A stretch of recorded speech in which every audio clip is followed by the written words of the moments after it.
యోహాను సువార్త 2వ అధ్యాయం 5వ వచనం మనందరికీ తెలిసినటువంటి సత్యము. ఆయన మీతో చెప్పినది చేయుడి అని రాయబడింది. కానా అను వివాహములో యేసుక్రీస్తు ప్రభువారు నీళ్లను ద్రాక్షారసంగా మార్చాడు. ఒక్క మాట ద్వారా ఆయన మీతో చెప్పినది మీరు చేయుడి అని ప్రభు జ్ఞాపకం చేస్తున్నారు.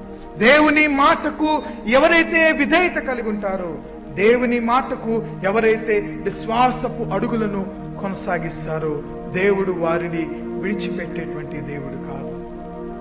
వారిని దేవుడు ఆశీర్వదిస్తాడు. ఎంతగా ఆశీర్వదిస్తాడంటే దేవుని యొక్క ఉన్నతమైన దీవెనలు వారికి ప్రాప్తింపబడతాయి. మత్తయి సువార్త 7వ అధ్యాయము 24వ వచనం అంటాడు కదా, కాబట్టి ఈ నా మాటలు విని వాటి చొప్పున చేయు ప్రతి వాడు బండ మీద తన ఇల్లు కట్టుకొనిన బుద్ధిమంతుని పోలియుండును. ప్రియమైనటువంటి దేవుని బిడ్డలారా, ఆశీర్వాదాలు, అద్భుతాలు, సూచనలు, మహత్కార్యాలు మన జీవితంలో కలగాలంటే కేవలము విధేయత మాత్రమే కాదు, విధేయత అనంతరము విశ్వాసపు అడుగులు మనకు చాలా ప్రాముఖ్యమైనవి. చాలా మంది మన జీవితంలో విధేయత వరకే పరిమితం అవుతున్నాం, విశ్వాసపు అడుగుల వైపు మనం కొనసాగించలేకపోతున్నాం.